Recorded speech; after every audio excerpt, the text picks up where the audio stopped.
Folks, Black Star Network is here. hold no punches. I'm real revolutionary right now. Support this man, Black media. He makes sure that our stories are told. Thank you for being the voice of Black America, Roland. Stay black. I love y'all. All momentum we have now, we have to keep this going. The video looks phenomenal. See, this difference between Black Star Network and Black-owned media and something like CNN. You can't be Black-owned media and be scared. It's time to be smart. Bring your eyeballs home. You dig?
Today is Tuesday, September 19th, 2023, coming up on Roland Martin Unfiltered, streaming live on the Black Star Network. The White House says state-run land-grant HBCUs are owed nearly $13 billion. Education Secretary Miguel Cardona and Ag Secretary Thomas Vilsack sent letters to 16 governors discussing the gaps in funding at these black schools. Conservative judicial activist Leonard Leo is under investigation for his efforts to install judges in federal courts, including the U.S. Supreme Court. Congresswoman Summer Lee will be here to explain how he's gotten away with this. Birmingham cops released the Bodycam video of the high school band director getting tased and arrested. We'll show you what led to that confrontation. And a black father and his two kids get harassed by a Kansas City, Missouri museum employee while the family is just trying to enjoy the displays. We'll show you this video. Plus, Vice President Kamala Harris continues her Fight for Our Freedoms college tour. We'll show you what she said to the Pennsylvania's Reading Area Community College students. It is time. And also, of course, we'll also have for you folks my interview with Liberian President George Weah. Elections are set to take place next month, and so we'll show you that conversation. It is time to bring the funk on Roland Martin Unfiltered on Black Star Network. Let's go. He's got it. Whatever the miss, he's on it. Whatever it is, he's got the scoop, the fact, the find. And when it breaks, he's right on time, and it's rolling. Best believe he's knowing. Putting it down from sports to news to politics. With entertainment just for kicks, he's rolling. It's on go, roll, y'all. It's Roland Martin, rolling with Roland now. He's funk, he's fresh, he's real, the best, you know he's Roland Martin now.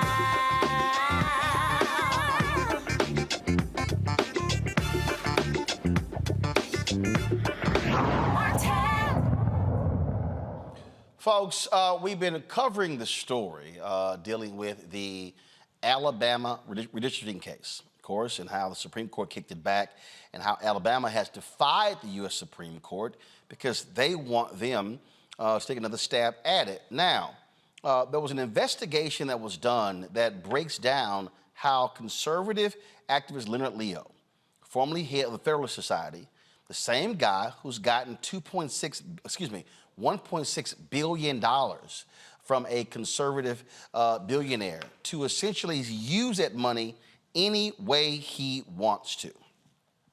This now has resulted in, again, this dark money being used to fund many of these legal battles taking place all across the country. Well, based upon some recent reporting, what we are now seeing is how all of these things are linked together. Now, what's also amazing in the story that's being reported is that these conservatives, they in essence have said to one another that they've gotten the heads up that Brett Kavanaugh is likely going to switch his vote and likely side with them to keep from having to create a second black district. What their goal is to invalidate Section 2 of the Voting Rights Act. Joining us right now from D.C. is Pennsylvania Congresswoman Summer Lee. Glad to have you on the show. This story, Congresswoman, I actually haven't been able to hear any of what's been happening right now. Congresswoman, can you hear me? I can hear now, but this is actually the first thing that I've been able to hear. Okay, all right. We started. Okay, not sure. This is in typical Zoom 2023 era. That this is the first thing that I can hear. All right, so can you hear me now?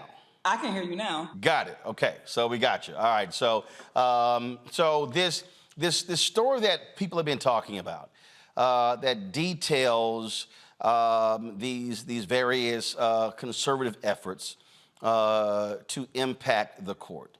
What really jumps out in this story is this notion that they essentially have gotten the heads up that Brett Kavanaugh is going to rule in their favor.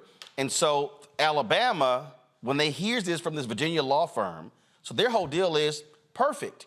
We're just going to completely ignore the Supreme Court, pass new maps, and hope and appeal this thing all the way back to the Supreme Court to get a second bite at the apple. So when you have these people who say you should not have more oversight of the courts, we literally have a Supreme Court now that is bought and paid for by conservative billionaires. Yes.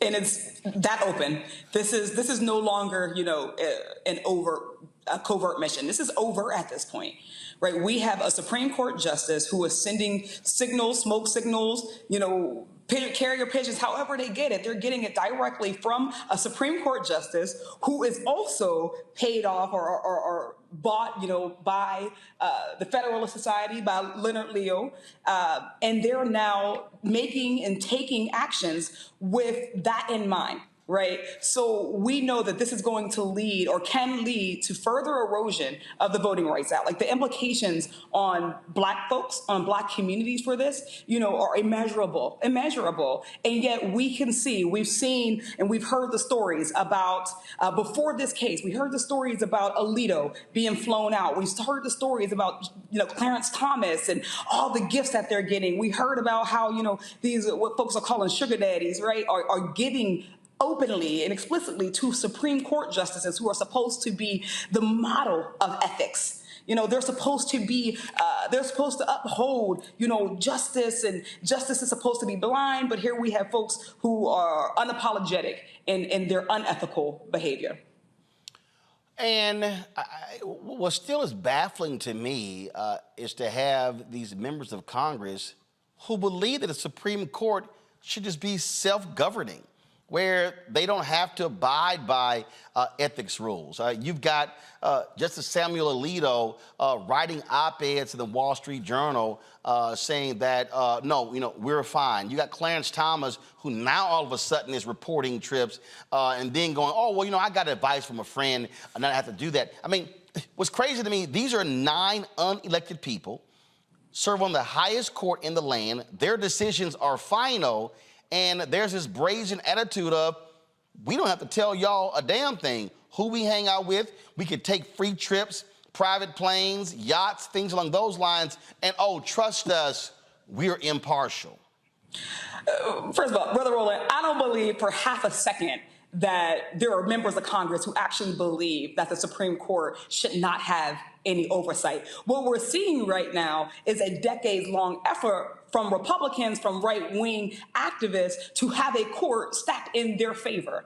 And because it's operating, doing exactly what they've been wanting, eroding protections for LGBTQ plus people, eroding protections for Black folks, making it harder for Black students to go to school, making it harder for folks to vote, democracy reform, because they're actually doing all of these things that they've wanted, that they've been asking for. Now, all of a sudden, they don't believe that the Supreme Court needs any oversight. They don't believe that there are any ethics violations when folks are literally being flown out and they're spending time on yachts with people who will know and influence the outcome of their cases. If this were a liberal court and they were doing things like accepting luxury gifts, we wouldn't hear the end of it. If this was a court that was ruling in favor of civil rights, of rights for Black folks, this would not be the reaction from the right court. So what we have to talk about is their hypocrisy. And we can never take our feet off the gas when we talk about their hypocrisy, because they'll tell you one thing and they'll say one thing out loud and then they'll do another thing. And even if we see them, they will keep saying it until people believe them. This is the story. It's from alreporter.com, and the headline says, "Dark Money, the backstory of Alabama's redistricting defiance," and by Bill Britt. And it is stunning, anybody who reads this story and they go through it and you see it, and you see what is clear, what is brazen, where these conservatives literally, how you have the paying of money to Jenny, to Clarence Thomas's wife, and how that's being circumvented, literally hundreds of thousands of dollars. And then how Leonard Leo is using all of these different organizations and shell groups to funnel money to various individuals. And then, like, here's a perfect example. It says here, go to my iPad. In addition, there now appears to be a significant connection between Alabama's post-Milligan map redrawing process, Leo's powerful national dark money network, and Kavanaugh.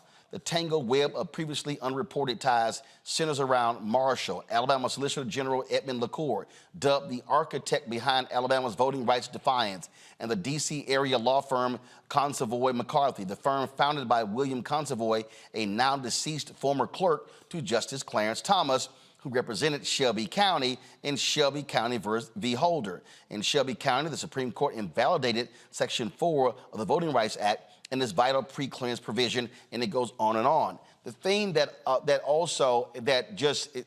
is crazy, do progressives understand what these folks are doing? I mean, do they fully understand that these folks have multiple billionaires who are funding this because they want to control the Supreme Court? Because what they've decided is, if we don't control the White House, don't control the House, don't control the Senate, we can still control the country if we control the Supreme Court.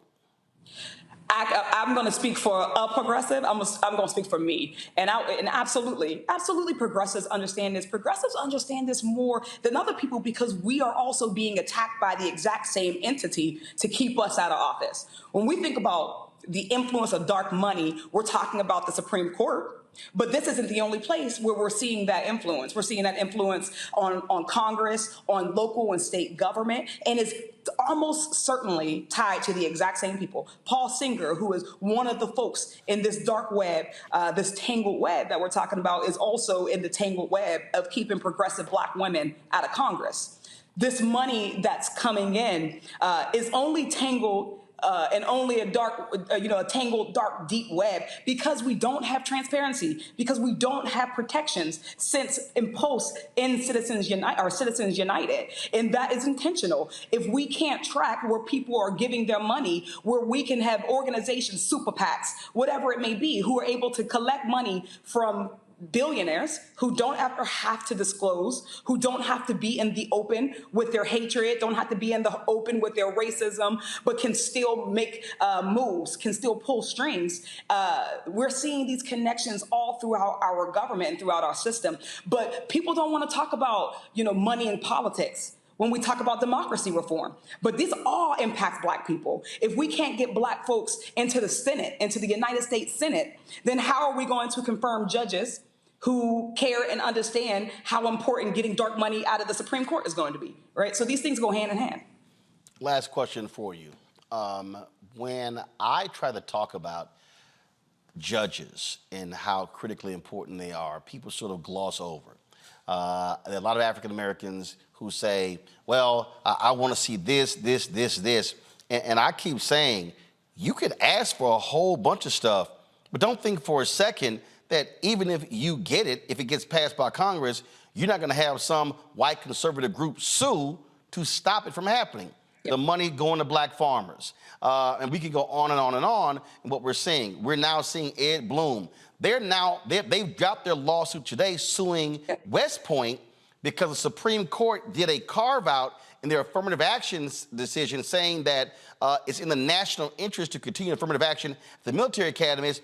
They're now trying to sue West Point. They're not even happy with that Supreme Court decision. They want it all. And I keep saying to Black folks, do not play around with the 2024 election, because what these people want to do is going to have a direct impact on our children's children. And if we sit at home, and then I had some dude shouted at me in the car when I was in Atlanta on Sunday, man, you keep talking about the Democrats. I'm going, let me be real clear, player. I said, if the right wins the White House and wins the Senate, Clarence Thomas, Samuel Alito, they gonna retire. They want to lock down. And matter of fact, you may have one of those liberal justices retire.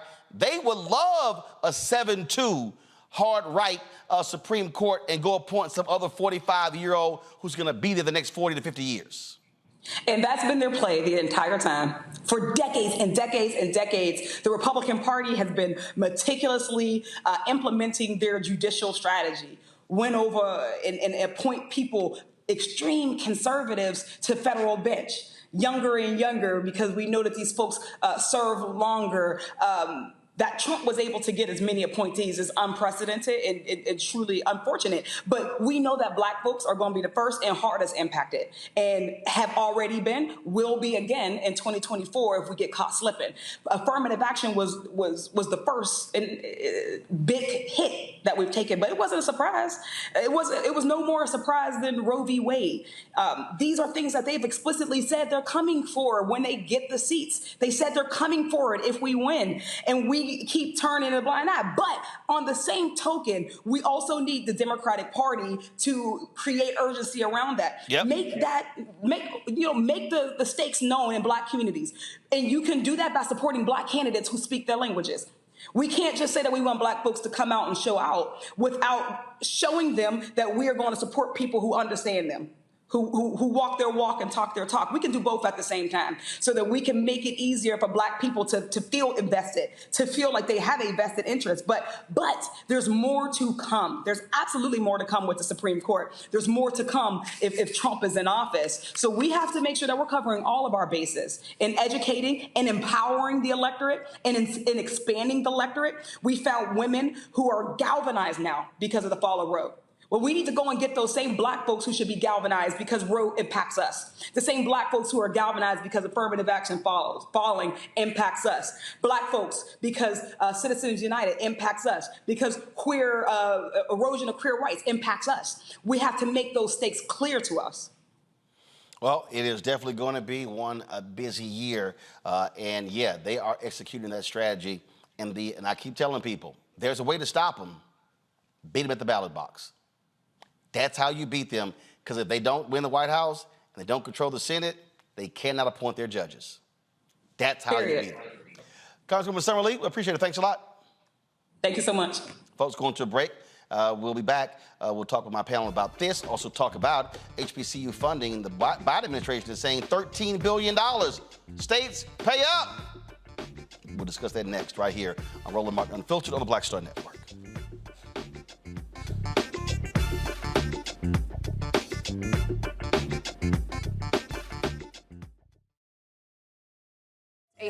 horrific scene, a white nationalist rally that descended into deadly violence. White people are losing their damn minds. An angry pro-Trump mob storms the U.S. Capitol. We're about to see the rise of what I call white minority resistance. We have seen white folks in this country who simply cannot tolerate black folks voting. I think what we're seeing is the inevitable result of violent denial. This is part of American history. Every time that people of color have made progress, whether real or symbolic, there has been what Carol Anderson at Emory University calls white rage as a backlash. This is the rise of the Proud Boys and the Boogaloo Boys. America, there's going to be more of this. Here's all the Proud Boys, guys. This country is getting increasingly racist in its behaviors and its attitudes because of the fear of white people. The fear that they're taking our jobs, they're taking our resources, they're taking our women. This is white fear.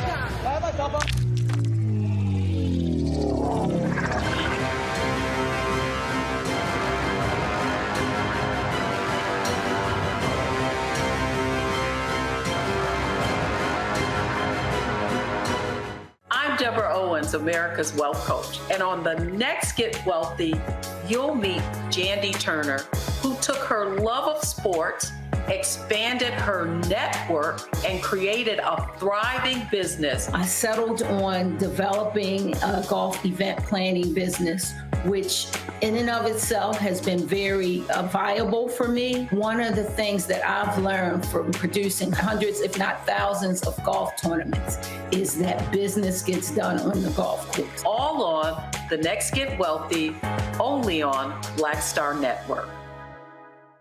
Hi, I'm Jo Marie Payton, voice of Sugar Mama on Disney's Louder and Prouder Disney Plus, and I'm with Roland Martin on Unfiltered.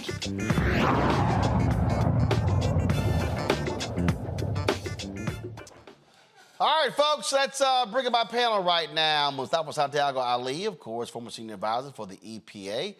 He joins us right now, Washington, D.C. Randy Bryant, DEI disruptor, also from D.C. Joe Richardson. Joe, of course, civil rights attorney. Joe is joining us out of Los Angeles. Mustafa, I'm going to start with you. All the people who are watching and listening, I'm like, y'all, this is real. This is not practice. This is not a drill. What the right wing is trying to do, they literally have the Supreme Court in their pocket. They control Clarence Thomas. They control Sam Alito. They control Brett Kavanaugh. They control them, these billionaires. Clarence Thomas has changed his position on one case to help one of these billionaires. The only way to stop these people is to not let the Republicans win. Folk better wake the hell up and realize exactly what is going on.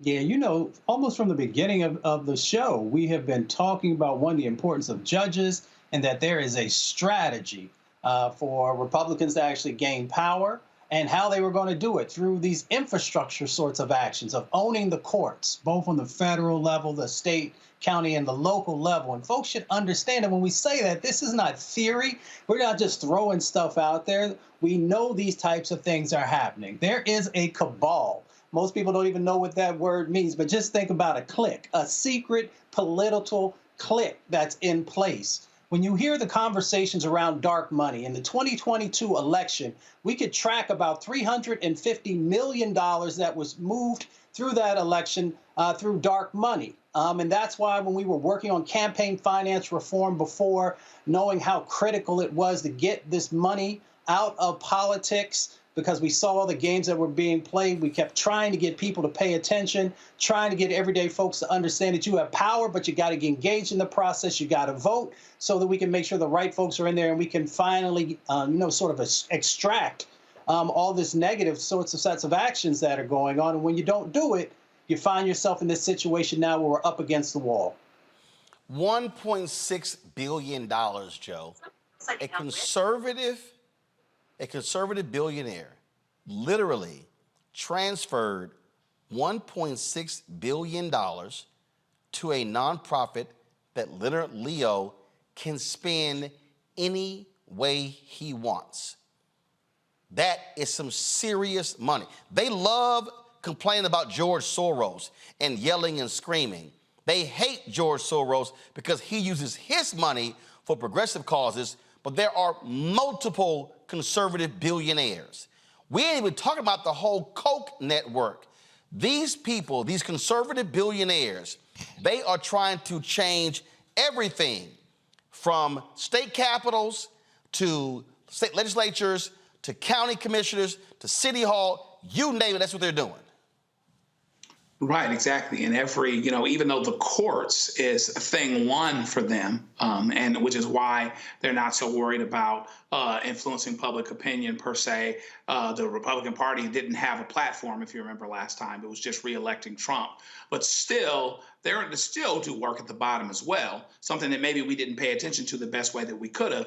But your fallback is knowing in some situations it's your first resort, in your other situations it's your last resort, that you have a Supreme Court that supports you. They had to, dark money is a trip, man. They had to know in Alabama that somehow, some way, they thought that they wouldn't be just banging their head trying to do something again that would not have success. And now, in a world where in order for your institutions to be trustworthy, they have to avoid the appearance of impropriety entirely.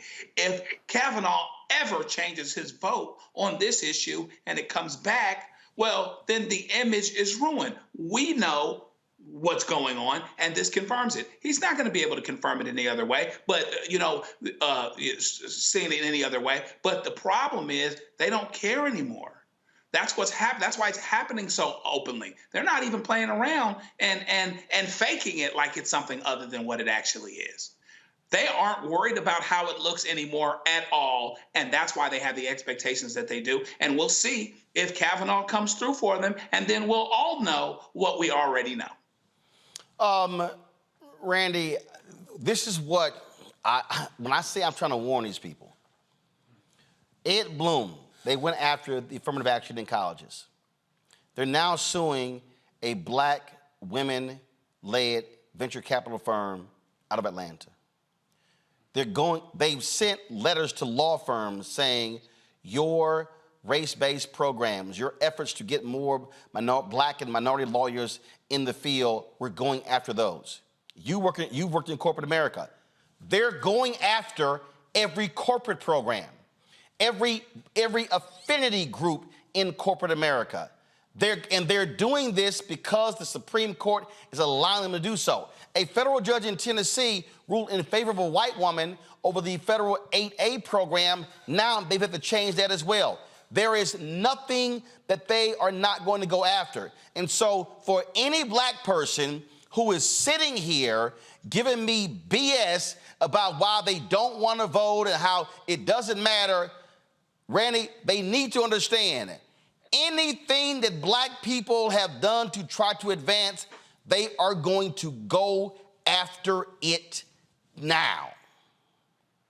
I feel like being the black female Paul Revere and riding through the streets and yelling at my people like, wake up, the end of the Spike Lee movie, because they are already currently going after everything. There are lawsuits right now that are fighting against elementary schools that have programs to promote diversity. They're saying that it's a bait and switch when they decide to let students, black students, into the schools. So they're trying to bar us from everything. There is a lawsuit going against the black graduations that they have at Ivy League schools. I mean, things that seem somewhat innocuous, they want to be gotten rid of. They don't want anything that appears that it would benefit us in any way.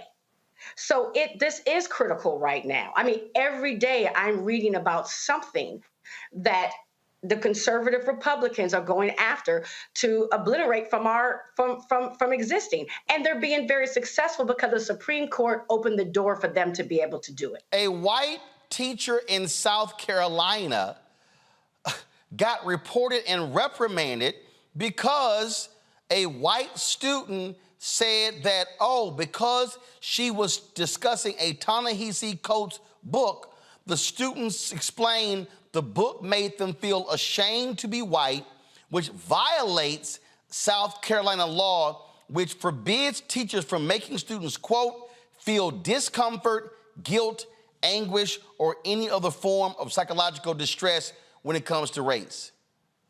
They literally passed that law. South Carolina, Texas, Florida, Arkansas, we can go on and on and on. I'm sitting here going, black folks, y'all might want to wake the hell up. They're coming. They're coming for everything. And if Trump wins, if the Republicans keep control of the House, they keep control, or they take over the United States Senate, if they keep winning the Supreme Court, these state Supreme Courts, then they get to pass the laws. The courts get to affirm their laws. Now it gets locked into place, and now you can't change it. And with gerrymandering, they can guarantee they're going to win. If you're black and you're sitting here going, I'm not quite sure if I'm going to vote, if they win and start getting rid of everything, shut the hell up. I don't want to hear no complaining, no tweeting, no TikTok videos, no Instagram, because people like you, those who don't vote, will be the reason why these people are able to do it. Hold on one second, we come back. I'm going to show you the body cam footage of the band director in Birmingham who was tased and arrested. That's next on Roland Martin Unfiltered, right here on the Black Star Network. All change is not growth. Right. But thoughtful change is real good fertilizer. And that's what has been so beneficial to us. But you also were not afraid of the pivot. Well, and I'm a black woman in business. Come on, I don't care how I dress up. I don't care who I'm speaking with. I don't care what part of the world I am in. I still am a black woman in business. Being afraid of the pivot, being fearful of change is not what got me here. Respectful of change, respectful of pivot, yeah. Fearful, no, no.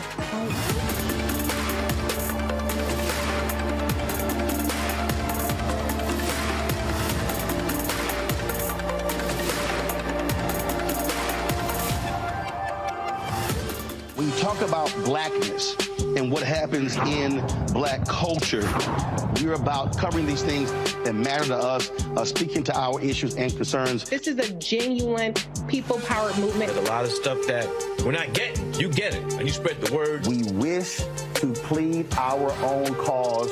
Too long have others spoken for us. We cannot tell our own story if we can't pay for it. This is about covering us. Invest in black-owned media. Your dollars matter.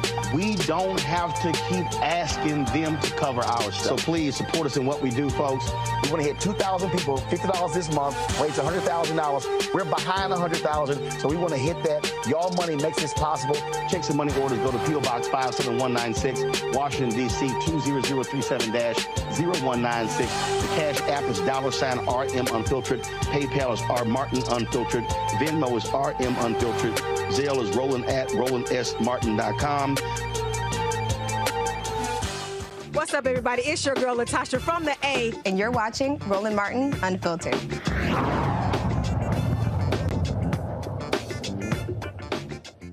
Folks, Birmingham police have released the body cam footage of the minor high school band director, Johnny Mims, who, when officers tased him for not stopping his band from playing after Thursday night's football game. Check it out.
Stop. Cut it. We gotta go. The minute is over. We finna go. Cut it. Get out the face, man. What you gonna do? Get out the face. That's okay. I'm finna cut back to school. Because they cut it. That's fine. Stop. That's cool. Okay. Cool. That's cool. All right. Stop it. Cool. That's okay. I'm finna send them a bill for the overtime. They got to go. Hey, red, 1, 2, red, 1, 2, ready, and.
He hit the officer. He got to go to jail. He swung on the officer. I did not swing on the officer, man. Y'all grab him up. I got the phone. He going to jail because I asked him for respect. No, sir. That's some disrespect. That's some kids, man. How you going to chase me? How you going to chase me? Let me go, bro.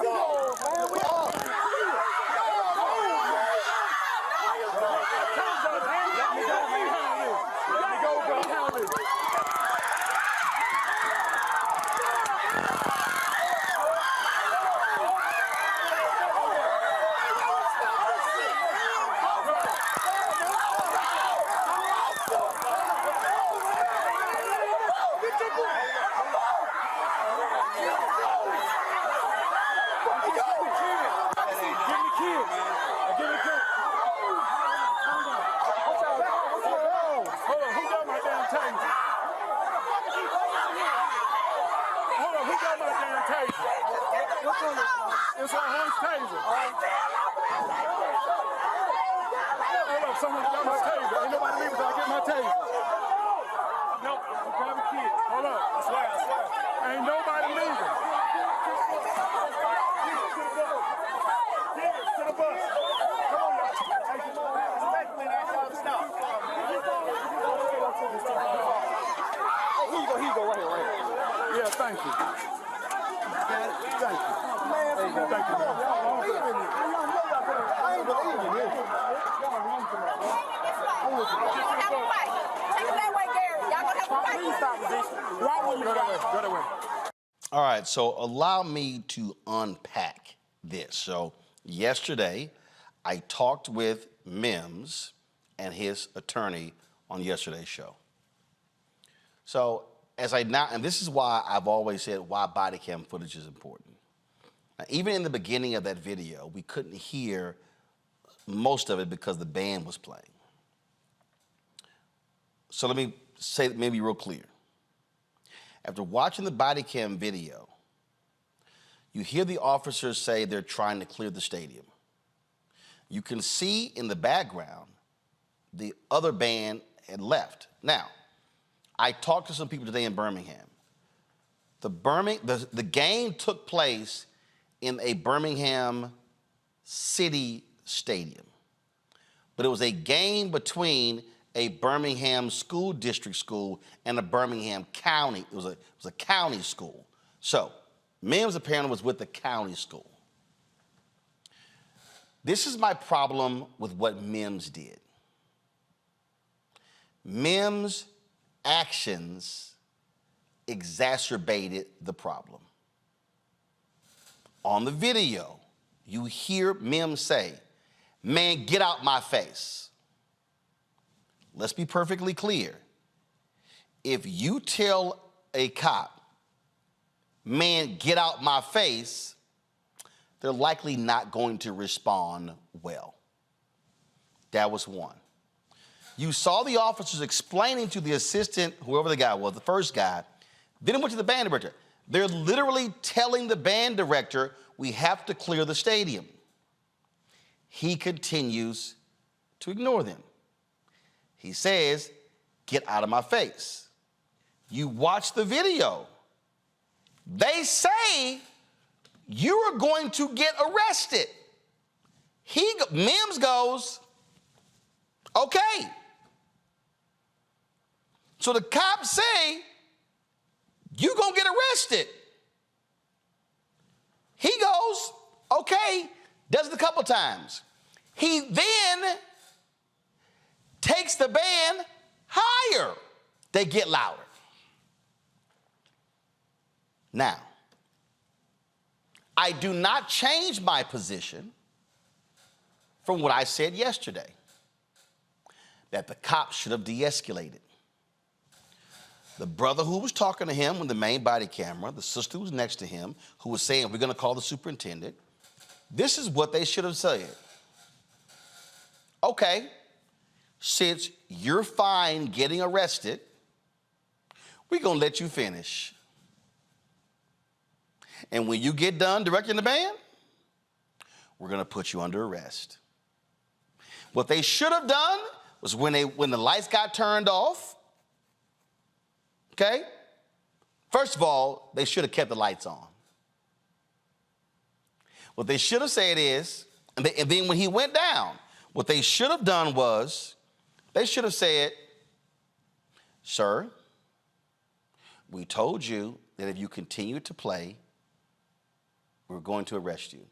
We're now going to arrest you. Please put your hands behind your back." There was no need to pull out tasers or guns or even grab him. See, again, what you do is you talk calmly. You got enough cops. "Sir, you defied police orders. We told you you were going to get arrested, and you said, okay, we're now about to arrest you." So they do that. They don't escalate the situation. Now, in the video, you hear the officer say, "You swung at one of us." He said, "Well, no, I didn't." Well, the body cam footage, because there are multiple cameras going to say that. This is an example for me, Joe, where two wrongs do not make a right. I totally understand our discussion yesterday, but Principal Mims was wrong to tell the cops multiple times, I think in the video it says 7, "Man, get out my face." Joe, he was wrong. Yeah, and here's the thing. I remember speaking to some kids a few years back out of college, and we were talking about how they can survive a police contact. And they took it to mean that they were, we were telling them to be soft and to relent or whatever else. And what I said to them is I said, I'd rather have a discussion with you after you survive the contact than to have a discussion with your parents because you didn't survive the contact. And so, one of the things you have to do, and he has to remember, even Brother Mims here, is that he's got kids watching him, right? And so he's setting an example, for better or for worse, in that, maybe it doesn't cost him his life. Maybe he survives, and he does survive that way. But is it a situation where he is beyond reproach entirely, or where there's enough gray area where basically this is just going to be a bunch of people shouting at the rain in each direction and nothing's going to happen moving forward? Now, he's got a problem. The problem that the police have is that, because fairly or unfairly, in the eyes of many Black folks, the police and people, from an authority standpoint in that regard are working from a deficit anyway, right? And so if they're working for a deficit, and if they really think that's unfair, what that means, life is unfair. I tell people all the time, when somebody says something that's unfair, well, is it real? What's really going on is that people will put police in a box, and depending on who you are, deservedly so. And so what happens is you have to go above and beyond. The police were never in danger. They had an opportunity to plant goodwill with everybody there, including those young people who may be traumatized by the experience, even if Mr. Mim has some responsibility towards it.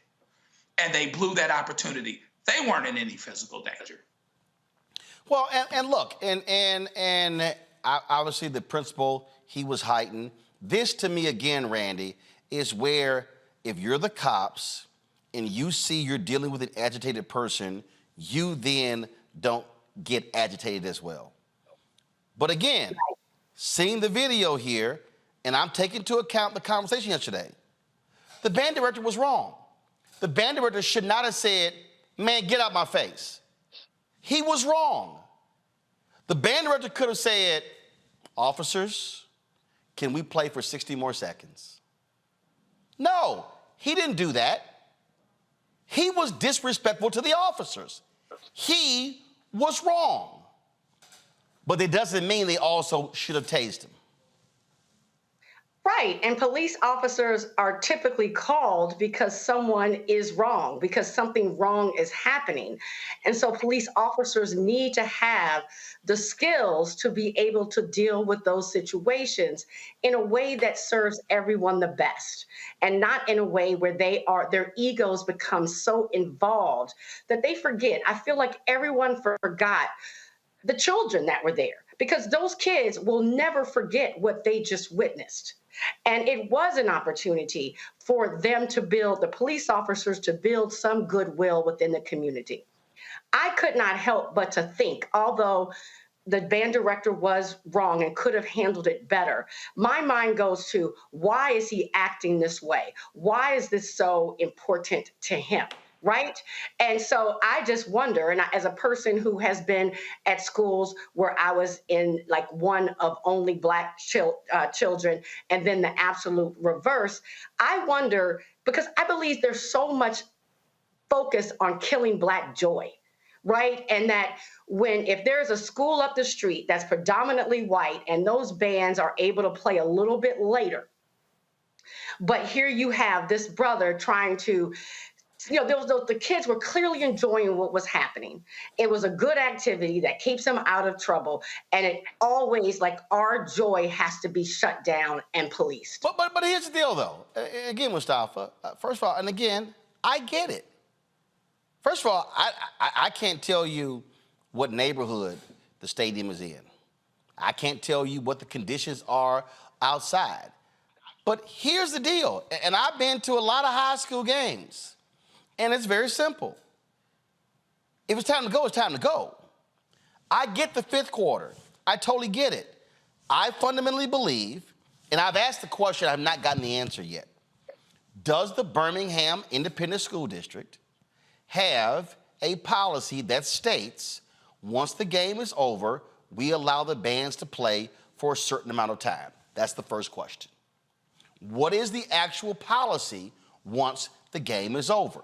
Now, I can tell you, when Beyonce's concert was over, they were like, time to leave the stadium. I've been to NFL games, NBA games, All right, folks, game is over. It's time to clear out. Those things actually happen. So to avoid this in the future, the school district, the stadium, must have a clear, defined policy that's articulated to everyone in terms of how we respond. If the cops are supposed to clear the stadium as soon as the game is over, maybe they give people 10 minutes to sort of, high five and hug and whatever. But it's time for you to go. I just still believe, I'm a firm believer that how people handle things determines how things end up. This is not me saying the band director had to sit here and kiss the cop's ass, but I'm just telling you right now, if the cops are telling you to do something and your response is, man, get out my face, 7 times, it's about to be a problem. Well, we saw that it was a problem. So, yeah, there's still unanswered questions, and folks need to know what those are. So, as you stated, there's clarity for folks in the future about what the set of expectations are. But, there are also these other dynamics, and we touched on those. One, when you utilize tasers, you have no idea about what someone's health situations are. They can very easily end a life. The other part of it is, as Randy said and Joe said, these kids are going to be traumatized. They're going to have to carry that now for the rest of their life, and it's going to be much more difficult for them to see law enforcement in a positive way. But the most important part is that you got to use your brain, especially in the society that we currently live in. And when you don't do that, you're going to find yourself in situations that in many instances are not going to be ones that are positive or going to come out in a positive way in relationship to our communities. It never has. Hopefully it will in the future, but in this particular moment, that's not the case. So all the adults who are in that situation should have used their brains and shown a little grace to each other. But the reality is you got to follow what police officers are saying, as long as it's not going to, end up putting you in a dangerous situation.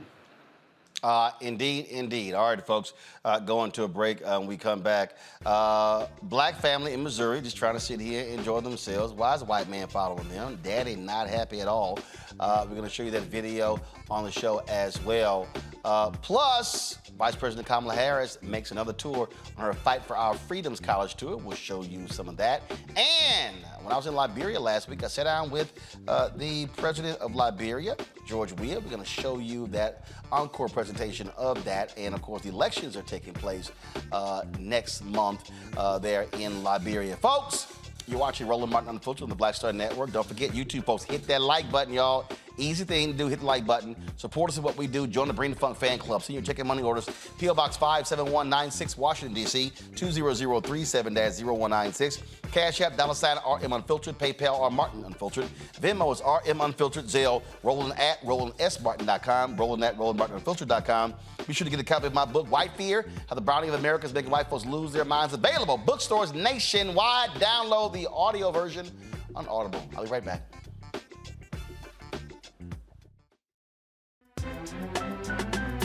I'm Faraji Muhammad, live from LA.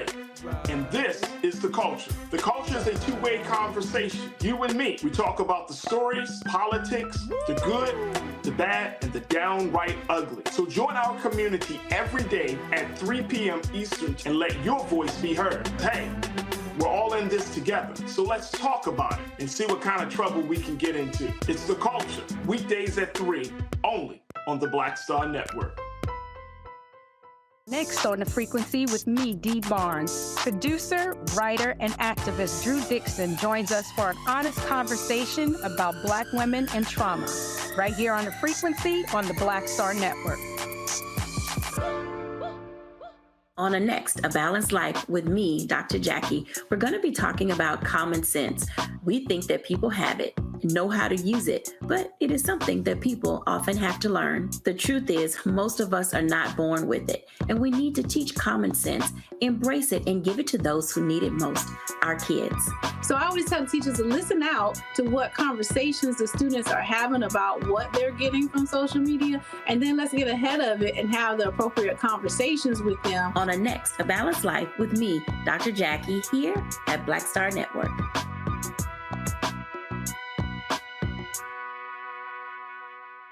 Next on the Black Table with me, Greg Carr. What do Deion Sanders, a lawnmower, and the phenomenon of invisible labor all have in common? They're all now part of, shall we say, a colorful lore at our historically Black colleges and universities. Our Master Educator Roundtable convenes to explain it all as we explore the good, the bad, and the downright ugly of one of Black America's national treasures. That's next on the Black Table, right here on the Black Star Network.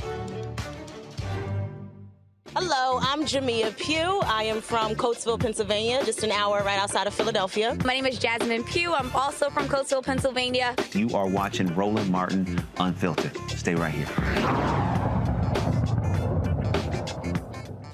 Black man in a museum in Kansas City, Missouri, just walking around with his 2 children, trying to enjoy the Nelson Atkins Museum of Art, exposed them to different things and said the young kids were exposed to being followed by a white man. Watch this. I think they're building a boat. I think they're building a boat. They're building a boat. This is old tombs, so people used to be buried in them tombs in there. See, like people be inside of there, they be buried. This is their tombs. This is their grave site. So there. Yeah, people will be buried in those. In their grave womb, you know, it's a tomb or whatever. Are you about to follow us the whole time, man? Are you about to follow us the whole time? Sir, I'm just making... I'm asking, I asked you a question. I didn't say nothing else. Are you about to follow me the whole time? Because if you're going to follow me the whole time, then give us a goddamn tour. I know how to control my kids. You asked me to make sure they don't run, I'm not going to do that. I said I know how to control my kids. You asked me not to make sure that they don't run, I won't do that. Now, if you're going to follow me the whole time, then give me a tour. Make it worth my while. Then otherwise, stop following me. I'm trying to enjoy the museum with my kids. Are you following anybody else that got kids? Because I'm not the only one here with kids. Are you following anybody else? Are you not going to argue with me? Because it do you no good. Because I haven't done anything. You roll your eyes all you want to. You look like a little girl. Tighten up, man. Tighten up. Like I said, if you're going to keep following me, go get your manager. Because like I said, it's all on film. It came when you first approached me to when you still been following me. And now that I had questioned you, it's still on film. It's going to look like you being racist to a black man with his 2 children at the museum. I'm not trying because you're not over there following them. You're not following them. You're not following them. They have a child too. They have a small child too. So, no, there ain't no excuse. Either you're being because I'm a man or you're doing it because I'm a black man. It's in both ways you're being different. I didn't do it that way. Okay, so are you about to give me a tour? Are you about to give me a tour? I can talk to you about some of the No. art if you'd like, sir. If you're going to follow me around, then you better give me a tour. Otherwise, stop following me. Sir, Plain and simple. I'm hired here to keep track. Okay, but if you follow me one more time, I'm going to get your manager. So stop following me. Let's go. Randy told his ass, tighten up. And I love that he called his little butt out. And I love that my favorite line was when he said, if you're going to follow me, can you at least give us a tour? Make him uncomfortable instead of being uncomfortable. You have this father trying to educate his children and being harassed. It's absolutely unacceptable. When I was doing DEI work, I have trained 2 museums about this because museums at one point were seen as this hoity-toity only for certain types of people. And now that museums are trying to bring in all people, and because they are for all people, they have had to train the staff on how to ensure that you're not acting in this way and being discriminatory. I got a kick out of that one, Mustafa. My man was like, hey, you gonna give us a tour? He said exactly the right thing. He's like, if you're going to take up my time, you're going to be in my space, then make yourself, utilized in a positive way. The reality of the situation is that there are still some who do not see the value in our participation whether it's in a museum or a number of other locations. They don't feel that those are places for us. And we have to continue to push back. We have to continue, like this brother did, to call it out. But we also got to take it a step further, because I appreciate what he said, I'm going to talk to your manager, or I'm going to talk to the curator of the museum, because they need to know about this type of behavior so that they, as an institution, are also held accountable. There's one thing I cannot stand, Joe, is that following me around crap. Oh, yeah, that's not a good look at all. You know, he came out on him and let him know what was what. You know, I got a snicker out of the tighten up thing, you know, for a second there too. But then he got right back where he's supposed to be in the matter at hand. Like, look, you know, listen, hey, it is Missouri, so you can show me. Take me on a tour. You know what I mean? Take me on a tour if you're going to do that. And it looks like, I mean, I guess I didn't see it all, but it looks like his kids were pretty okay as well while he was talking to him or whatever else. They seemed like, you know, they were okay. But, you know, the kids are innocent, all right? And this is something they are exploring. They're asking questions. They're finding out things. They're seeing things that they haven't seen before. And the idea that this person would interrupt that in the name of safety, which he obviously connects with familiarity. And to Brother Mustafa's point, it's still this thing that this is yours but not ours, okay? This is ours but not ours. This is mine but not ours. It's really a shame, but I think he called it pretty well. I wonder if he sees him again, if he'd do it the same way. He's probably going to think twice about it. All right, y'all, hold tight 1 second. VP Kamala Harris continues her Fight for Our Freedoms tour. We'll show you what took place today in Pennsylvania. Also, the president of Liberia. We talk about the future of that country. We'll show you that as well. You're watching Roland Martin Unfiltered right here on the Black Star Network.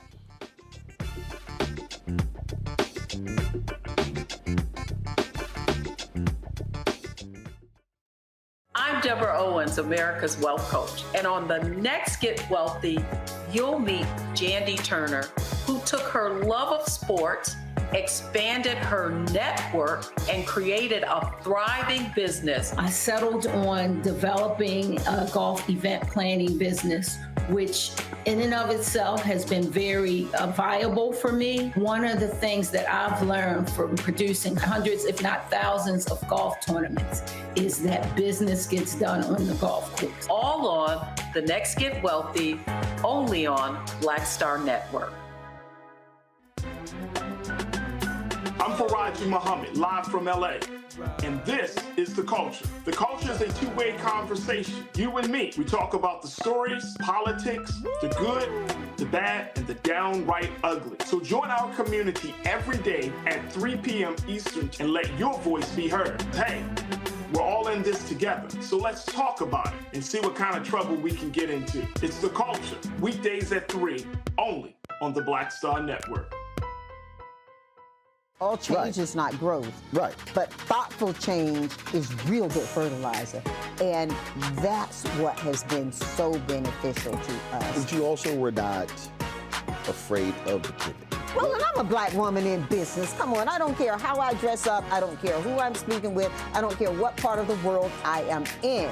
I still am a black woman in business. Being afraid of the pivot, being fearful of change is not what got me here. Respectful of change. Respectful of pivot, yeah. Fearful? No, no.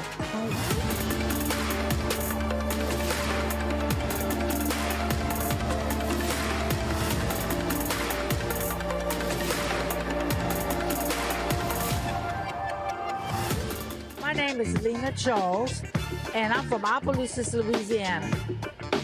Yes, that is Zydeco capital of the world. My name is Margaret Chappelle. I'm from Dallas, Texas, representing the Urban Trivia Game. It's me, Sherry Shepherd, and you know what you watch. Roland Martin on Unfiltered.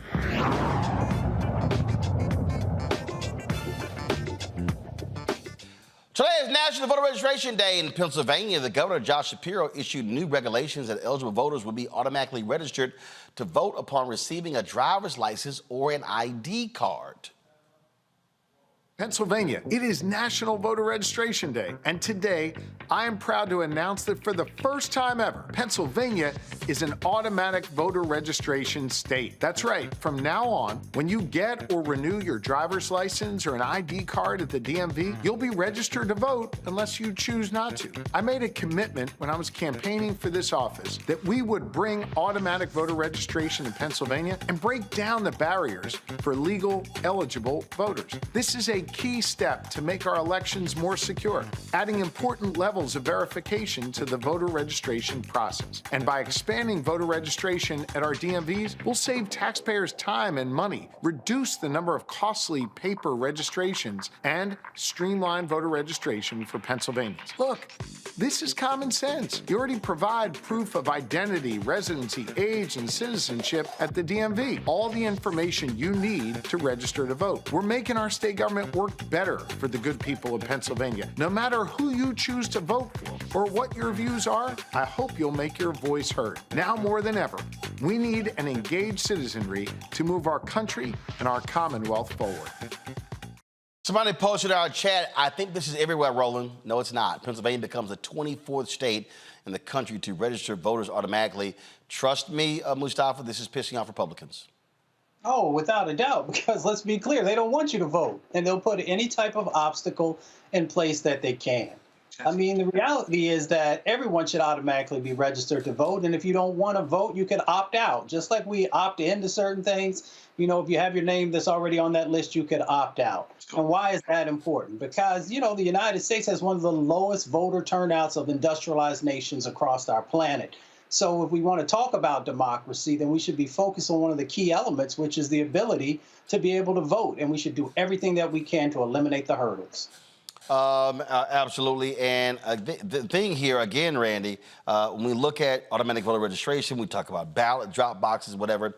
Republicans are doing everything to make it harder because they know shrink the electorate, better chance at win. They've even said you expand the electorate, give them more choices, they will lose. Right. And that's why I know they are mad about this happening, which makes me even thrilled. People should have, voting should be easy. It should not be burdensome. And so what he did is right. It supports democracy, giving people the right to vote and making it where it's not difficult. Because we know the Republicans do everything in their power to block us from voting. They already are widely complaining about this, Joe, which I don't understand because, I mean, if you turn 18 and you got to automatically register for selective service or whatever the hell they still do, I'm like, this ain't that damn hard. But no, they do not want to make it easy. No, the game is to keep as many people from voting as possible. It's not about a battle of ideas anymore and debating those things. I mean, Jesse Jackson was talking about motor voter back in the 80s. And so it's great that the DMV in Pennsylvania becomes the DMV, the Department of Motor Vehicles and Voting. This is absolutely a good look. And Pennsylvania is showing a good example of some tough contested elections where the Democrats have been able to win and been able to do some positive things in office afterward. And I think it's a good, hopefully it's a good omen for other states and a good example to follow. Folks, today, Vice President Kamala Harris was in Pennsylvania at the Reading, Pennsylvania Area Community College since it's National Voter Registration Day. She told the students why they must do their part to make sure their voices are heard. In 2020, we had a record voter turnout. Yeah. And in 2022, we had a near youth record voter turnout. Yes, so that's all y'all. So I'm assuming we have some people who voted for the first time here in 2020 and probably for the first time in 2022. And now we have people who are going to vote for the first time in our 2024 election, which is really exciting. Why is it so important that we use our voice? And how do we garner information to do so? So to your point, Annie, can I see a show of hands who voted for the first time in 2020 or in 2022? That's fantastic. That's fantastic. And by the way, today is National Voter Registration Day. So for everyone who is not yet registered, please use the celebration of today as a way to get registered. And I also want to give a shout out to the governor, because today they have announced that when you renew or when you apply for your driver's license or state ID, you're automatically registered to vote. So let's make sure, right, that we let everybody know. And to your point, so here's the thing. First of all, when I think about what happened in 2020, it always is that people will say about younger people, they're not going to vote. Oh, your vote won't matter. But we had record turnout in 2020 of young voters because they understood, just like these leaders understand, that of the many ways you can make a difference in our country, one of the tools that you have is voting to make a difference. So when people turned out in 2020, even though they were the doubters, I would say some of the haters, let's keep it real, record turnout, and it's because you voted that Joe Biden is President of the United States and I'm Vice President of the United States. It's because you voted, right? Yeah. Because young people, and in particular young voters, said we are going to direct and decide what is the direction of our country, we had a whole initiative that's about forgiveness of student loans. Now, the court just recently went against us on that, but we're not going to stop fighting for that. Because young people said we're not leaving it to other people to decide how we're dealing with the climate crisis. You know, I've heard young leaders talk with me about a term they've coined called climate anxiety, right? Which is fear of the future and the unknown, of whether it makes sense for you to even think about having children, whether it makes sense for you to think about aspiring to buy a home, because what will this climate be? But because people voted, we have been able to put in place over $1 trillion in investment in our country around things like climate resilience and adaptation, around focusing on issues like environmental justice, and understanding that despite what these extremist so-called leaders are trying to do when they're trying to get rid of DEI, diversity, equity, and inclusion, we know that we're going to stay committed to issues like equity, because here's the thing. Yeah, we want everyone to have an equal amount, but not everyone starts out on the same base. And so if you give everyone an equal amount, but you don't start out on the same base, you're still going to end up with people being treated differently. Equity says, let's take that into account. And young voters and young leaders are then in a position, and have been, to fight against these extremists who try to say things like DEI are bad. Because they don't want to have a conversation about equity and inclusion and have a conversation that's about saying, well, as a leader, can you pay attention to who's not in the room and then figure out a way to invite them in? Thank you. And leave the door open? Yeah. I mean, in low-income areas, Latinos make up about 15% of the voting population, and we only showed up to about 10% of the polls. 1 in every 4 youth are now Latino. And there's so much of a divide there of what you're saying. Like, how do we encourage our youth to come show up to the polls and get excited about it? Well, one is that we have to really remind each other, and to all the young leaders here, there is no better way to lead than to do it as a peer, meaning we can talk with young people about what they need to do, but when you are talking to your peers about how you know it makes a difference, your leadership is so powerful. And so talking with our peers and family members about the fact that when you vote, it actually determines whether the person who is holding elected office is going to fight for your freedoms and rights or not.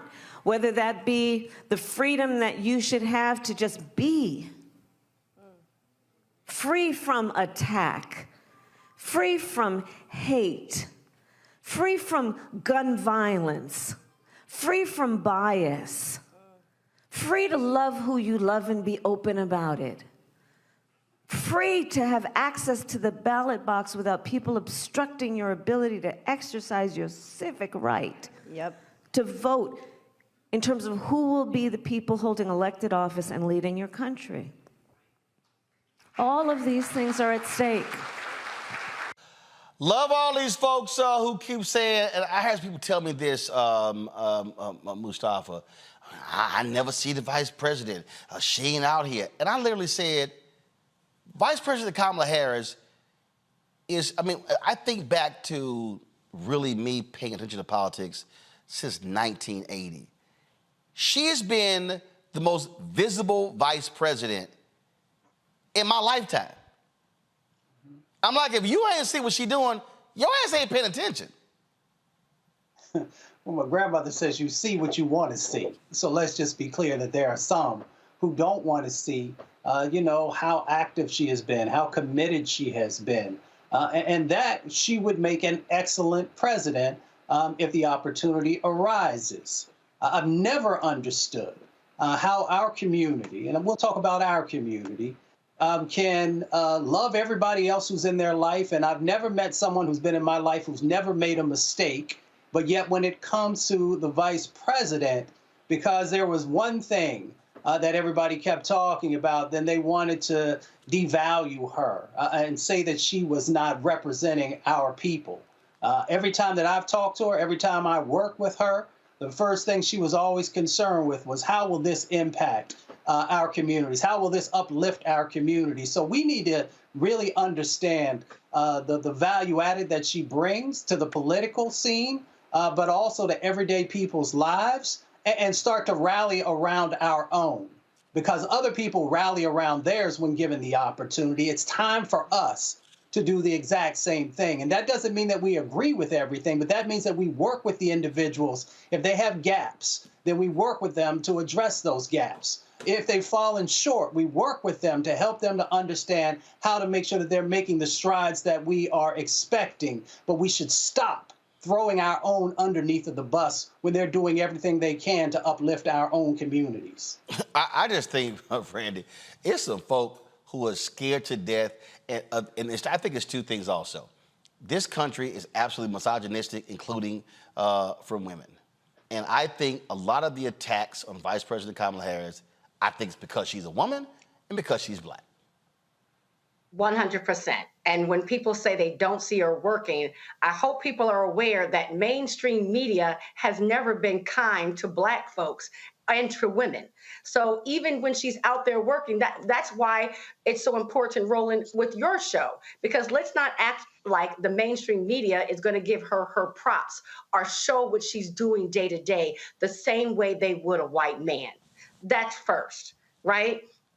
And so absolutely, because she's a woman, they don't want to give her any credit for what she's doing. And we need to be aware of that and surround our sister who is out there day after day. If you're paying attention, if you're watching your show, Roland, you will see how hard she's working specifically for us. I will say, too, though, that people also need to understand the way government works. I get so tired of hearing people saying, well, what did Barack do? Or what did Kamala do? I think they think that people could just go inside the White House and say, you know what?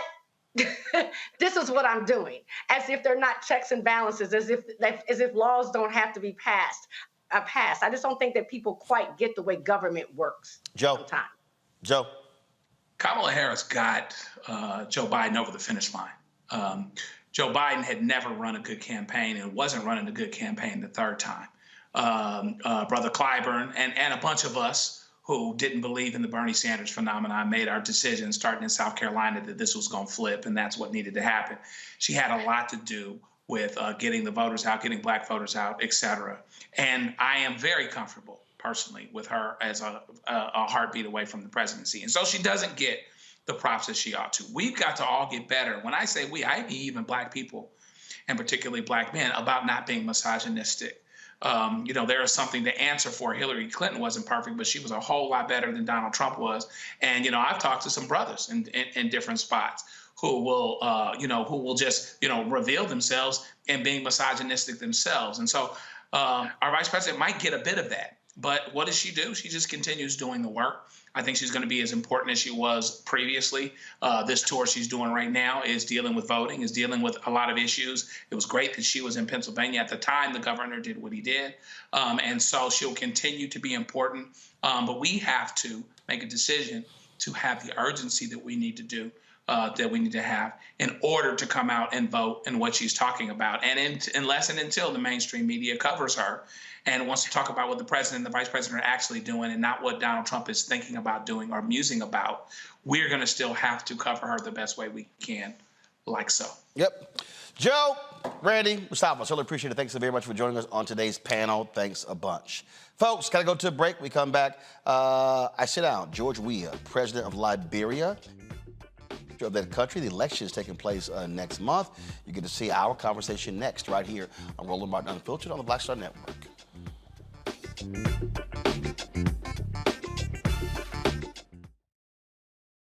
Next on the Black Table with me, Greg Carr.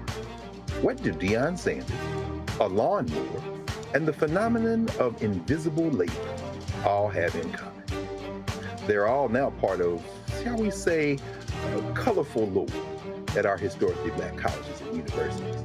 Our Master Educator Roundtable convenes to explain it all as we explore the good, the bad, and the downright ugly of one of Black America's national treasures. That's next on the Black Table, right here on the Black Star Network. Hatred on the streets, a horrific scene, a white nationalist rally that descended into deadly violence. White people are losing their damn minds. As an angry pro-Trump mob storms the U.S. Capitol, we've seen We're about to see the rise of what I call white minority resistance. We have seen white folks in this country who simply cannot tolerate Black folks voting. I think what we're seeing is the inevitable result of violent denial. This is part of American history. Every time that people of color have made progress, whether real or symbolic, there has been what Carol Anderson at Emory University calls white rage as a backlash. This is the rise of the Proud Boys and the Boogaloo Boys. America, there's going to be more of this. Here's all the Proud Boys, guys. This country is getting increasingly racist in its behaviors and its attitudes because of the fear of white people. The fear that they're taking our jobs, they're taking our resources, they're taking our women. This is white fear.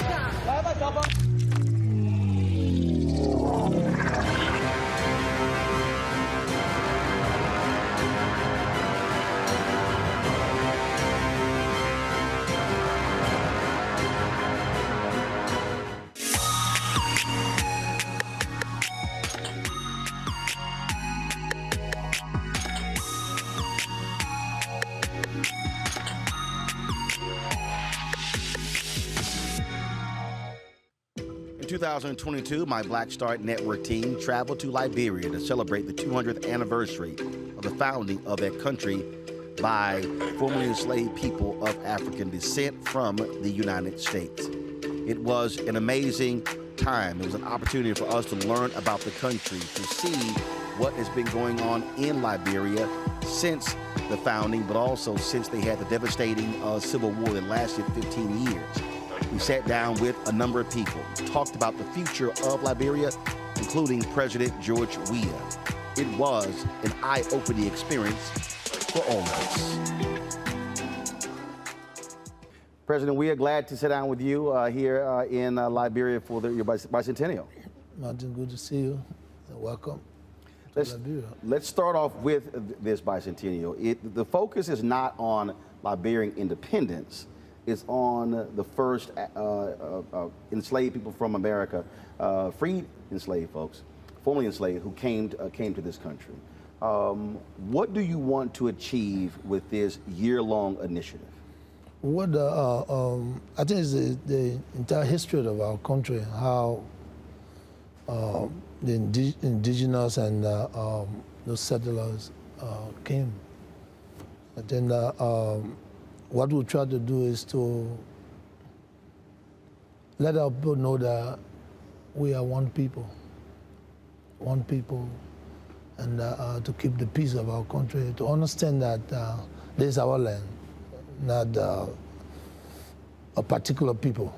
So the bicentennial brings us together to celebrate our history of how Liberia came to be one country and one people. So we want to celebrate 200 years to make sure that we all have our liberty and with our respect and our dignity that we belongs in the country. And the reason we're doing this is because out of our past, we had a past that most of us felt that other people was not part of our society and they should not be governed. You know, so we want to show that we all belong to the country. All of us can be leaders in the country, and we can live together in peace and harmony. And this is why we are celebrating the bicentennial, so people can have their right. Imagine you got a son that born abroad, and then he will be deemed as a foreigner. You know, he can obtain a dual citizenship. That is wrong. You know, a born Liberian, a Liberian is always a Liberian, no matter what you do. So we need to make sure that our people know that no matter where you are born with Liberian parents, you are Liberian. So we wanted to showcase and then celebrate our diversity. I think it's important for us. And this is why we are promoting the bicentennial so people can come home and develop their country and have a place in their own home and not to be to believe that they are marginalized, they are not accepted. You know? So it's just a reunification, you know, of our existence, and this is what we try to do. You talked about that unity. Let's say there's someone who has Liberian parents, but they were born in the United States, but they moved back here. Will you extend them the right to vote?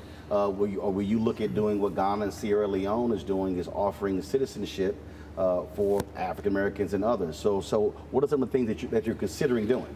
What if you had a Liberian parent, you are born in either America or France, I mean, you're a citizen of the country. That's the first thing we have to recognize. We cannot alienate you because you were born in another country. Automatically, you should be a citizen. So I'm promoting that a born Liberian is always a Liberian. So just like if I had parents and they were in the military and they were in Germany, even if I was born in Germany, I'm still an American citizen. Yeah, but you are a Liberian because you're born with a Liberian parents. Right. That's the point we're trying to raise. That's the point. Imagine my son, Timothy. He was not born in Liberia, but that's my son. Right. You know, you were born in America, and he bear the American passport. How can a Timothy Weah, you know, he plays for American national team, how can a Timothy Weah is not a Liberian? I don't think it's fair to our children, you know. Our country, most people left here because of the Civil War. And they obtain citizenship everywhere, you know, for greener pasture. You know, but at the end of the day, they have to obtain a visa to come here or get their second passport. And some people are hiding their passports. You understand? You shouldn't be hiding. You should bear a Liberian passport and the country that you're from. I think it's the right thing to do. That's, we talk about rights, human rights. That's their right, the right of their forebears. Your thoughts about extending citizenship to others in terms of wanting them to make Liberia home, again, similar to what Sierra Leone and Ghana has been doing? Yeah, we're trying to do so. And this is why we proposed the dual citizenship the other day. And I will hope that our people accept that because it's important. It also builds our economy.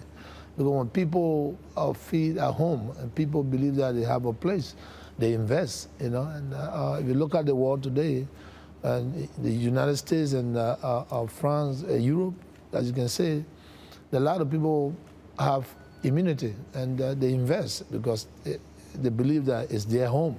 So they have huge investment and stay right there and invest.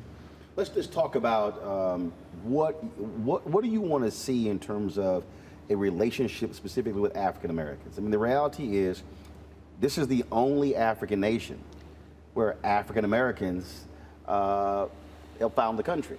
And I can tell you there are many African Americans who don't even know the story, don't even know the history. You have folks who came from Virginia, Mississippi, and North Carolina, and Ohio. And so with the celebration, are you looking at doing bicentennial celebrations in the United States to also galvanize the 1 million Liberians there and to teach others about this history? Well, I think what we did here, I mean, it can be a standard everywhere in our community, you know, to make sure that people are joined together, you know, for a common goal. And this is what, and we are doing it. Liberians are a way to understand that other people came here, you know, for us to move on. And I think it is important for us to maintain the peace. You know, the world today it is a global world. We all have to work together. We all have to be one people. You have to understand my culture so I can understand your culture. Remember my things. I'm a Liberian, but I live in Europe. I live in America.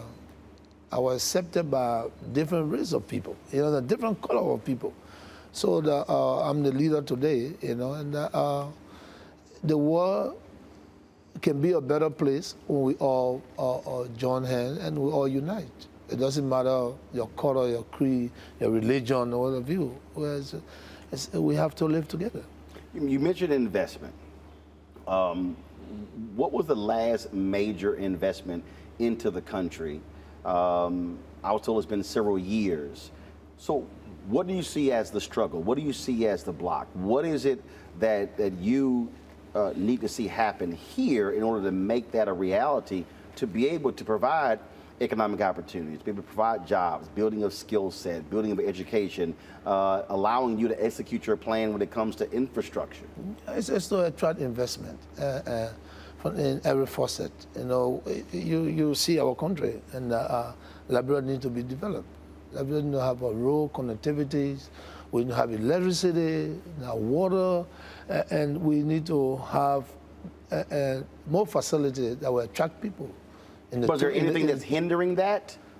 Say that? Is there anything that's hindering that, that's preventing that from happening? What is happening just bit by bit, and I believe that with a rule of law, you know, and respect for human dignity and fairness, I think people will be attracted, they will come, and this is what we're doing.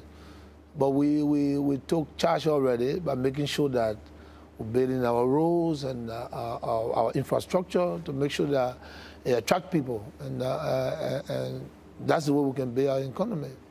And if people are not attracted to our country, definitely the business will be scarce and opportunity will not be given to our people. You talked about connectivity. So whether you're talking about electricity, whether you're talking about roads. Road connectivity. I mean, you've got, as I talk to different people, they talk about beautiful beaches and surfing, but they say it's hard to get to. They say even this part of Liberia where you're from, they say it takes way too long to get there. Well, then you understand what I'm talking about, road connectivity. You know, I came from the southeastern region, and then, of course, for so many years, during the rainy season, there's no access to good roads. And this is why we're doing our best to make sure that all of the road heading to our hinterland, it will be paved, you know, and so people can get access to, and not just being in Monrovia, but to have access to the entire country and to get to our neighboring country. You know, you got Ivory Coast, you got Guinea, next door. We need to go, we trade, but sometimes it's very difficult during the rainy season, and this is what we're pushing. We make sure that the proper agenda work for those that really need it, and this is what we're doing. What is that going to cost? What does that mean in terms of, have you studied, obviously you studied it, but even from a roads standpoint, how much do you need to make that happen? Well, I would say it's a huge investment, and it's a huge investment. I can't put a number on it, but I sure exceeds $1 billion. It should be more than that. For Liberia to be connected, it should be more than that, and we hope that our partners understands that and bring the companies, bring the resources, and help us to build this country. What Let's talk about education because I don't care where you go. That is a huge deal. You have a very young country. You talked about the war, average age being 19 years old. Also need to have skill set developed. And so what is your plan for this country educationally? What we have, we are doing our best to make sure that we promote the sector, educational sector. And Martin, this country is the oldest country, as I said to you. And today, more than 50 to 75 years in our sector. Today we have digital education. So it tells you that we are doing our best to make sure the sector works, because I believe in education. I've been in the country, never had the opportunity. I won't say go to good school, because every school that you go to, it depends on the person, you know. Mm-hmm. Yeah, I never had the opportunity and then to complete school here. But I went away, pursue my career, my dream, to be one of the best athletes in the world. And after that, I went to school. So I know the importance of education. And this is why we're doing our best. Today, if you walk around, you see that all public universities are free today for children to have access to school. And because I believe in education, and this is why we're doing our best to make sure we promote this sector. Because every young person, every citizen has the right to education. But when it's not free, it's difficult, right. You know, and this is why we give free education. And we're going to encourage every government that will come after us to make sure that Liberians go to school free. Encourage them. Whether it's a technical school or whatever, it should be free. Mm-hmm.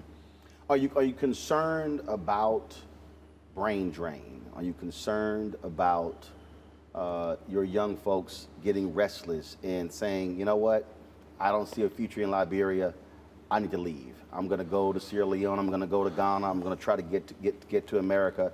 How much of a concern is that? And so what are you going to do to ensure that you're talented, you're smartest, you're most ambitious stay here to rebuild this country? Well, I think what I believe is not even leaving, because you can have an opportunity and go away, prepare yourself and come back. That's not the point of the promoting the education sector. The point of what I try to raise, they got some people here that will never leave. They're going to be here. And they might never have opportunity to go away. Those people are the people we have to make sure that we save. Those kids that people believe that they don't have any future, that's the future we have to touch. And this is why we have to make sure we got technical school, we got free school, so they can be encouraged to go to school. And that's that's what I'm trying to say here, and the point I'm trying to raise. I had an opportunity to go away. I never had a chance to pay my own school fees, but I had the opportunity to go away to play professional soccer. After that, I went to school, and I came back. So, but how many of us will go and come back? You still have children that are looking for opportunity to go to school, and that's what we have to fix. Build their future for tomorrow, because when you are educated, you have the possibility of being employed. You know, it doesn't matter. All forms of education, you can be employed because you have the strength, you have the knowledge. Whether it's a technical school, it's a normal schools, and what have you. So we need to build our sector to make sure we promote the sector, promote education, and encourage young people to go to school. How do you also change the perception that some have? And I hear it a lot when people talk about trying to do business in Africa. First thing people bring up, corruption. They say, you know, I'm not paying bribes, I'm not dealing with folks who they're taking too long, it's slow down, I don't know if I'm gonna be able to get my money back. You got that one thing. Then you have the people who have the perception that, frankly, you know what, I don't really see skilled labor to be able to go to these countries. And so the reality is you have to battle that perception that people have in other parts of the world, including America. Well, I mean, sometimes perception becomes reality. It becomes reality when people don't understand. But again, why will you have a perceived mind if you come to a process that is fair? You shouldn't have any perceived mind of corruption, because first of all, you come to Liberia to do business. There are institutions, there are processes in place. Follow the process. If you circumvent the process, you may fall into people, you know, everywhere in the world, even in the United States, in France, you got people that are con artists. Yeah. They're waiting for those people that they believe that they are vulnerable to take advantage. So the best thing to do is when you go to a country to do business, you have the processes there, you have the legitimate agency that you do business with. When those people corrupt you, then the government has a responsibility to make sure that they question them, but not going behind the curve to do business. And it's not the right thing to do, because you know what I'm saying. Here we have rules, we have autonomous agency, we have compliance institutions that are responsible to make sure that people come and invest. So you should be going to those people so you can invest and then follow the rules. So sometimes when people talk about corruption, I don't understand. The last time I was in Dubai, it's the same question they posed, and I asked the same question. If we have an investment commission here and you come to invest, why don't you go to the investment commission? Why are you looking for people to take you around? It's wrong. Go to the government institution. When the government institution corrupt you, then of course they will be apprehended, there will be a question. Then you can go and say, well, the country is corrupt. But if you go beyond the curve because you believe that anybody can make you do business in a country that have the rule of law, then you'll be making a mistake. So what you're saying is, if you want to do business with Liberia, go through your national investment corporation. You said go to them. Don't go to an individual in this city or this city. It's the best thing to do. You see, Martin, a lot of people, and that question, what is the deem of corruption? You know, people come to do business and just get anybody. And those people corrupt them, take money from them, and they complain that, oh, they went to Liberia. No, you went to Liberia and you found somebody, or you on the internet talking to people that con you, you understand, that deceive you and bring you into the country. And at the end of the day, you don't even see the authorities, and then you get frustrated. So those are the things. So coming to Liberia to invest, you have the bureau, the National Investment Commission. I show when you pass through those entity, and then the processes you follow it, and then you don't have reason to say that the country is corrupt. You understand? Because if you telling somebody corrupt, if you go beyond the curve, then you also, you know, encouraging corruption. Right. So if you're an honest person, you have to honesty have to prevail. Liberia is obviously an ally of the United States. Has been for quite some time. What more do you want to see from America? There are African Americans, there are Liberians in the United States, there are African Americans who say, hey, they can petition their members of Congress. You're going to be meeting here with members of the Congressional Black Caucus. What more do you want to see from the United States when it comes to helping rebuild and grow Liberia? What the question I want to ask you, if Americans believe that Liberia is developed? I'll answer it this way. I don't think a lot of Americans even know about Liberia. Okay, so we need to. And then they don't even. First of all, they still see Africa as a country versus a continent. So you see, so but those that we work with, which is the Congress people, they believe that they have done well. But look at our institution. We are partners. Are they satisfied with what they see, or they believe that Liberia needs to advance more than what it is? Security, or the rule of law, and what have you. We are prepared, we are willing to work with them. So Liberia, which is the oldest independent African state, you can see, just a couple of years, we trying to obey our rules. So how long we never had a road connectivity? Even our institutions, our government don't have their own building. They rent from other people. So it's a Really? honest country, you know. So Wait a minute. You're renting from other people for government offices? Wow.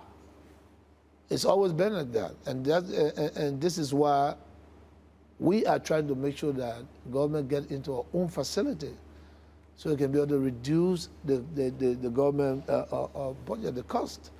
So we are partners. We still talking. We still convincing them to make sure that this is the country that we all learn the history. We read. You understand? Now we are leaders now. So sit down with our counterparts and say, hey, the country needs to be more than what it is. You know. But again, they are doing their best. You know, they're doing their best. We're working together to make sure that we make sure the rule of law is in place, and people have their rights and what have you. We talk about democracy, you know, and for democracy to prevail. Martin, I'm the former peace ambassador for this country, and what I always said to my people, you listened to me the other day, without peace, our war will be difficult. You understand? So the only way we can gain growth is when we foster peace with unity. It's the only way we can gain growth. Without that, it's impossible, almost impossible.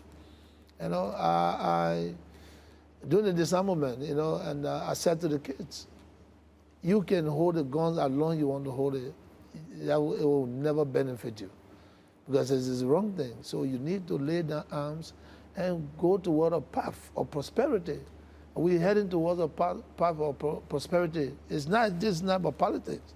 You know, I'm not a politician, and you know I'm not a politician. No. I'm a administrator that came into politics because I wanted to change certain things. Right. Today, we would have known that in the village where I live in 1975, today we'll have a solar light. We have a light. We have the huts being removed, and we build a home, free home for those people. And so, in every facet of our society, we want to see those things. We want to see change. We want to see change, where people can easily live in their homes and they can use even a bathroom without going outside. So these are the things we're doing. That's the proper agenda, is to awaken everybody, so we can be a light to face our institution, to build the life of our people, to encourage them, to even invest in our education center in the rural area, because everybody has the responsibility to the growth of this country. We need to fight very hard. You know, it's not just corruption and this. Some people are limited. We need to help those people that are limited. So, 50 years from now, 100 years from now, there's someone who is reading, the Liberian student, and they're reading, and they come across your name. What do you want them to say, not about what you did on the field? What do you want them to say 50 years from now about your presidency? What, as I always said, you know, when I live here, when my children, are in the society with those people that I lead, when they point the finger at them, they must say, wow, this boy, father, was a nice, a kind, and a good president. So they can live with them when I'm not here anymore. And this is why I'm doing everything to make sure that we help our people. So tomorrow, nobody can point finger on my children and say, well, look at him. If father was here, he didn't do anything. So everything that I do, I want the society to see honesty and to see that we try to improve the lives of our people. You know, it's not about what I've done already on the field, you know, but I know when I live here, those honest people will see there will be a legacy, there will be a mark, and they're going to see that, wow, George Weah, everybody thought that he was never going to make it. Today, this is what we got. And I'm fighting hard, Martin. It's not an easy task, but I want to build this country for the time I'm here, you know. And it's all honesty. You know, this is my country. I live in the country. I ran the street of this country. Everywhere, in the ghetto, you just name it. You understand? I went outside to promote the image of this country. During the war, I was from one refugee camp to another refugee camp. And this is why when I talk about peace, I know how they live in refugee camps. And I'm back here, and I'm the president. And that's why I ask every Liberian, it doesn't matter what you think, keep the peace of this country. There's no need to be boisterous. There's no need to be rude, be humble.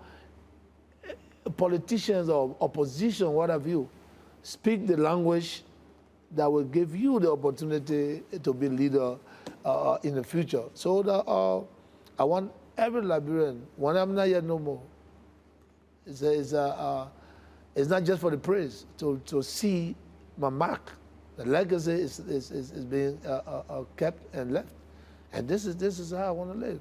So tomorrow, it's not just going there to promote Africa in sports, you understand? But in my country. But today, you can see that every African know that when it was difficult, it was not just playing this, kicking the soccer ball around. It was the message that we gave, that we all can work together. There's no need to be racist. We can work together. And this is a world of diversity. I have to know you, you have to know me. The things that you don't like, I have to make sure that I don't do the things you don't like. We can work together. And I was successful in doing that. And I want to do this in my country. Peace in Liberia is the best way. No peace is the wrong thing to do. So again, I'm honored to be here with you, to answer your question. But I think you should be coming. You should be coming often. Encourage people to come. This is a beautiful country. It is. Warm people, kind, hearted, and good people. In every society, you will see some. That's everywhere. Yeah, everywhere. But they call it. And the good thing about it, like I said, I live in New York, Staten Island, live in Queens, I live in Miami, Fort Lauderdale. The world is like that. You got some good people, you got some bad people. But the most important, there should be more good people than the bad people. And we are heading to world growth. We want to develop our country. And we will do all we can for this country to be a better place. So when you come next time, you see that, wow. That's it. Well, you talked about buildings, so you're not going to take a walk. You're going to tell me what y'all been doing with this building here. We're just going to, so here's what we're going to do. He's going to disconnect the audio, just to connect to the camera, and we're just going to walk down there. It's the right thing to do. This is our palace. Been burned 16 years ago. We have to restore this. And this is why we're doing it bit by bit. So you can see we're here, that's the image of the country. And we want to restore the image of this country. And this is why I've done my best. Talk to the parliament to make sure that in the budget, we save the sacred home of our country. It's not just about just president coming into this. I got my home that I go to. I come here to work, But again, there's the image of our capital. Right. It's the image of our country. So it was the right thing to do. So it's not to make the news. It's the best thing to do and the right thing to do. And this is why we restore this place. And bit by bit, we're going to fix it to the level that it's supposed to be. But now it's ready for work. And our country image is, we're going to go to we're going to receive people in the executive mansion while we are working. I think it's the best thing to do. But it will make the news. So we're going to ask. Definitely will make the news. Anything that you do, not for the news, always make the news. Good or bad. Yeah. So you're not going to take a walk? So, Mr. President, let's see your palace. Mr. Mandy, you told me you know the place, so you... Well, tell me, so this is an 8-story building? Yes, I believe. And so you said bit by bit. So what they told me is you've already restored, about 4 floors? Yeah, Yeah, about two, 3 floors, and the yard. Yeah, it's where you to restore the image. You see where people. There's a Capitol. The Capitol building is just next door, and the mansion is faced. That everywhere it's faced here, they can complement each other. So you talk about growing up here. I mean, so this had to be the crown jewel Yeah, for the definitely. country. Every child wanted to come here to see. I was born right next door, on Capitol Hill, Maternity Center, and I came here so many times. And I was lucky to visit the palace with 2 presidents. I had the opportunity to visit the place because I was the captain of the national team. So I'm always coming on behalf of the national team to speak to the leaders, you know what I'm saying? So I know what it was. It's a beautiful place. It's a nice place. And then we just wanted to restore. Isn't this good? I got to admit, when we came here, to see the place, I'll tell you, when I stepped out here, it'll be a little hard for me to work with this view here, sitting out, because I probably would come out here and just look at the ocean the whole time. Well, your leisure time, you'll come here and just walk around. I mean, you de-stress. This is better than where we were at the foreign ministry. I think it's better. And this represents our country. And this is what we did it. It represents our country. We all know the story, how and this building. But again, the question that I asked, 1 floor was burned, but the whole mansion was looted. Why? Is that love for country? Sure, if that 1 floor that was burned, today we're going to fix that 1 floor, the whole mansion is going to be restored. You see, so I just trying to tell you, there are some people that don't care. That don't care. We care, you know, because 1 floor got burned, but the entire mansion was looted. Nobody asked questions. You understand? But I think what we try to do is to continue to move on a peaceful path, and it's leadership, one after another. It's not to criticize anybody, but to continue where they left it, and then what we can do, and then after us, the next person come and take it from there. That's the best leadership style. You see, a smooth transition from one president to the next. That's it. You know, that's it. And our partner with the Americans, we see how their democracy works. But there's other people that don't believe in that, and they cause trouble and chaos. You understand? The one who just left. Yes, I understand. You understand? So it's the society that we live. But again, the best thing to do is to keep telling people, look, this is the right thing to do. You know, to forcing and fighting, it's not the essence of life. Because when you destroy, there's no hope. Right.